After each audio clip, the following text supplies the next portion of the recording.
Hello, very good morning, students. Today we are with the new poem written by William Blake. The title of the poem is The Tiger. I hope you know very well and you have enjoyed the poem London written by William Blake. There are two poems which are prescribed in your syllabus of second year BA Part 2nd in paper 1. We enjoyed the poem London, where William Blake criticizes the modern life of London, the city life of London. He points out many sections of the city or of our life which are tormented, which are oppressed and repressed by the society as well as by the authority.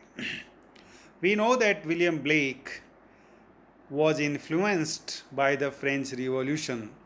Therefore, there are the elements of opposition or opposing or the revolution in his poetry. He is one of the best romantic poets. Now, we have another poem written by him, that is The Tiger. The title itself gives us a kind of fear and terror in our mind. When we speak about the tiger, when we hear about the tiger, the word tiger, we begin to think that something powerful, something fearful, something dangerous. We all fear of the tiger. So here the poet has chosen for his poem the animal tiger, which is supposed to be the most powerful in all animals or in all beings as well. So let me tell you something about this poem first, then we will go with the explanation stanzas wise, line wise. The Tiger is a poem by visionary English poet William Blake, and often it is said to be the most widely anthologized poem in English language. Anthologized means in most of the anthologies of English poems, you can find this poem. That is, this poem is very much popular. And in every course of English literature, in every university, in our nation as well as in abroad, this poem is taught. This is what the importance of this poem we have. Because this poem consists entirely of questions about the nature of God and creation. Particularly whether the same God that created vulnerable beings like the lamb could also have made the fearsome tiger. So the poem discusses the question. And what is the question? Who created this fearful animal? And can we imagine about that God who created the lamb, so humble animal, so lovely animal, could have created such a fearsome tiger? So this is the question that the poet raises here in this poem. Because the tiger is the symbol for one of religion's most difficult question. So the tiger also becomes the symbol of one of the religion's most difficult question. In the religion, this question is also being asked. And what is that? Why does God allow evil to exist? God should have the goodness on the earth, have created the goodness, but why did He create this evil on the earth? So this is the question of the religion. This is asked in the religions, area of the religion where the discussion is there. Why did God created on the one hand the lamb, that a humble animal, on the other hand the tiger, so fearful, so dangerous one? So this is the question. So at the same time, however, this poem is an expression of marvel, that is the beauty, and wonder, astonishment at the tiger and its fearsome power. Because tiger has the fearful powers, terrible powers, and by extension, the power of both nature and God. So, on the other hand, the poet also discusses through the tiger the power of nature as well as of God. Because God has created, so the God must be more powerful than the tiger. He is the creator. He is the creator of lamb as well as of the tiger. So let's go now with the lines, dear students. Lines are very easy to follow, understand, and very small lines, beautiful lines, meaningful lines. See, tiger, tiger burning bright in the forests of the night. What immortal hand or eye could frame thy fearful symmetry? Beautiful lines, simple lines. Tiger, tiger, repetition of the tiger, repetition of the word tiger you see. The poet or the speaker here says, tiger, tiger. It means that the central figure or the idea of William Blake's poem is the tiger. So the speaker speaks, tiger, tiger, burning bright. So it is burning bright, it is shining very brightly in the forest of the night, in the darkness. In the darkness of the forest, we can see the burning bright tiger who is shining. So, the first stanza sets up the poem's main thematic questions. And what is that question? In the third line, you can see, what immortal hand or eye could frame thy fearful symmetry? That is, who created the tiger? How and why? What immortal hand? Which immortal hand? That is immortal. Immortal means one who can never die. Mortal, we human beings are mortal because death is inevitable to us, but God is immortal. So, which immortal hand made or created the tiger? Who created the tiger and how? How it was created? And why? And why? So, there are the three questions that the poet raises in this poem. Number one, that who created the tiger? How he created, how he made it, and why did he make it? What was the object of creating such an animal? So, because the sister poem, the lamb, the another poem whose of its title is the lamb, and that has been also written by William Blake. So, in that poem, he appreciates, he beautifies the creation of God that is the lamb. Lamb, the animal which is symbol of humble politeness and peace, calm, etc. So, the speaker in this poem, sister poem, the lamb, is able to identify God as the creator of the lamb. So, God is the creator of the lamb because the small creature seems to represent joy, love, and freedom. So, the lamb is the symbol of joy, love, and freedom. So, there in that poem, William Blake has accepted this view that the lamb was created by God because it was the symbol of love and freedom. But the poet is not understanding here, not following. He means to say that why did God created such a fearful animal, tiger? So the tiger is an entirely different figure altogether.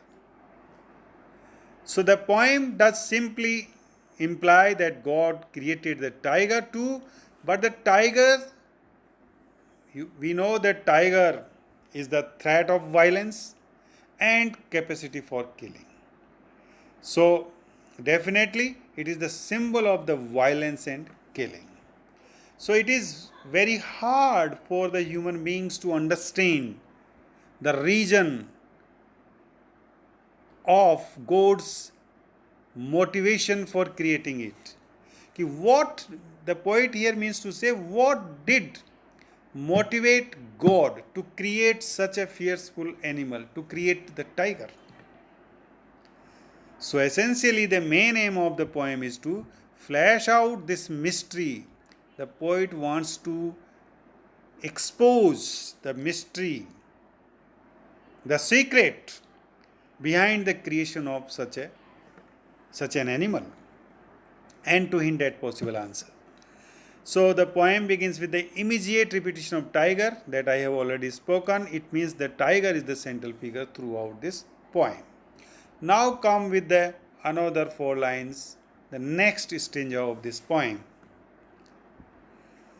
I speak, I caught, in what distant deeps or skies burnt the fire of thine eyes? On what wings dare he aspire? What the hand dare seize the fire? Uncaught. So, in this second stanza, the poet talks about the eyes of the tiger. First, in the 2 lines. In what distant deeps or skies burnt the fire of thine eyes? He wonders from which distant, he means to infinite place, deep, distant deeps. Deeps means seas, oceans, infinite depth of the oceans or the skies. So infinite places are the seas or the skies. So from which place? Is it the sea or is it the sky? That the God has brought the fire which is burning in the eyes of the tiger. Burnt the fire of thine eyes. That is the fire which has been brought and put into the eyes of the tiger.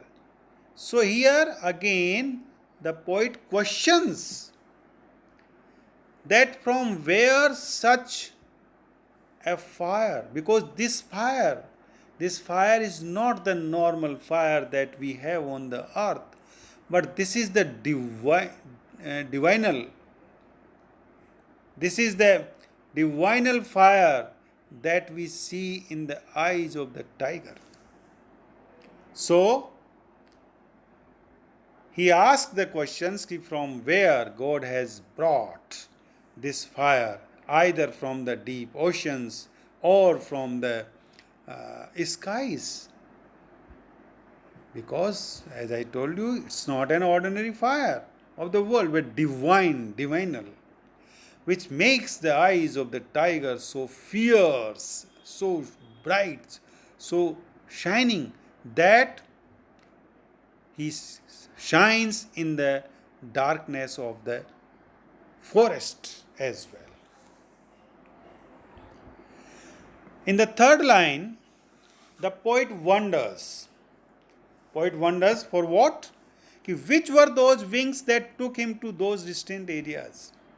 So the God had created. But what were those wings on which the God went to those distant, deep places like seas and skies and brought this heavenly fire? So, what were those wings that took him to those distant areas? Similarly, he also asked which were the hands which dared to catch that divine fire? Which were the hands that caught, that took that fire and put into the eyes of the tiger? So, in this way, the poet here in this second stanza, in the first two lines, he appreciates the fire that is in the eyes of the tiger, and in the third and fourth lines, he appreciates the wings and the hands of the Creator. Which were the wings on which the Creator sat and went to those deep and distant skies and seas, and which were the hands that took that fire and brought and put into the deep eyes of the tiger. I think, dear friends, it's clear to you. You have been following me. Okay. Now let's have another four lines, that is the third stanza of this poem. In fact, we have 6 stanzas in this poem. So I have taken 3 stanzas for this lecture, and the another 3 stanzas we will discuss in our next lecture. So let's go with the lines 9 to 12, third stanza. And what solder and what art could twist the sinews of thy heart? And when thy heart began to beat, what dread hand and what dread feet? So there is in the whole poem we see the series of the questions that the speaker or the poet is raising in the creation of tiger. Now, in these lines he says, he talks about the heart of the tiger. He wonders what kind of shoulders and the art the creator would have, which twist, which has given this shape of the tiger, and the muscles or the ligaments of the tiger's heart. So what kind of the shoulders and the art that the creator had and have twisted with what kind of shoulders and the art he gave the shape to this form of the tiger, this being of the tiger, tiger's muscles and ligaments of tiger's heart. So here he is talking about the tiger's heart, but he questions what kind of shoulders and what kind of the art was used by the creator to make the heart of the tiger. Such a muscles, such a ligament. So here the poet is praising the power and amazing the art of God. Because without the power, without the strength of the shoulders, and without the art, the knowledge, amazing of the art, such a creation like tiger would not have been possible. It is only God or the creator who might have created it. So here the poet is praising the power and amazing art of God which helped him creating tiger's heart. In the third line of this stanza, the poet is amazed by thinking how powerful creator's hands and feet are. So in the two lines, he talks about the shoulders and the art. Now in another two lines, he talks about the creator's hand and the feet. What kind of the and how powerful his hands were and feet were, that he could stand himself in front of the tiger when its heart began to beat. So when the heart of the tiger began to beat, what kind of the hands and what kind of the feet and what powerful the hands and feet were of the God or the Creator who could stand before such a fearful animal tiger. So again, here he is appreciating, he is praising the hands and feet of the Creator who could stand in front of the tiger. So in this stanza, dear students, the poet seems to praise the Creator's physical power, daring nature, and his jaw-dropping art. Because without that power, without that daring nature and jaws-dropping art, without this art, such a creation could not have been possible. So this is the explanation of this stanza we have, dear students. I think these three stanzas would have been very much clear to you, and you will also you have also enjoyed this poem as well. In our next lecture, we will discuss the remaining three stanzas of this poem. Till then, thank you very much, students. Bye bye.